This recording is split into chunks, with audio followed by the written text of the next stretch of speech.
आणि आता एक महत्त्वाची बातमी, मुख्यमंत्री पदाचा राजीनामा देण्यास दीदींनी नकार दिलेला आहे। अतिशय महत्त्वाची अपडेट, राजकीय अपडेट आपण पश्चिम बंगालमधून पाहतोय।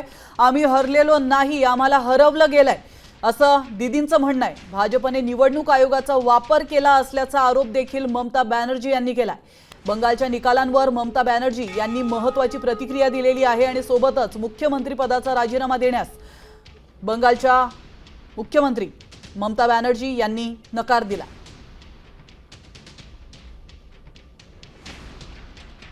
तर या क्षणाची अतिशय महत्त्वाची बातमी म्हणावी लागेल। कालच पश्चिम बंगाल सह इतर 5 राज्यांच्या निवडणुकांचा निकाल लागलेला आहे आणि त्या पार्श्वभूमीवर पश्चिम बंगालमधून महत्त्वाची अपडेट समोर येते। ममता बॅनर्जी यांचा भाजपने दारुण पराभव केलेला आहे आणि हा पराभव एक प्रकारे ममता बॅनर्जी यांना पचवता येत नाहीये। मुख्यमंत्री पदाचा राजीनामा देण्यास ममता बॅनर्जी यांनी नकार दिल्याची महत्त्वाची माहिती समोर येते। आम्ही हरलेलो नाही आहोत, आम्हाला हरवलं गेलेलं आहे असं ममता बॅनर्जी यांनी म्हटलंय। भाजपने निवडणूक आयोगाचा वापर केलेला आहे आणि मगच ही निवडणूक ते जिंकलेले आहेत असा आरोप देखील ममता बॅनर्जी यांनी केलाय।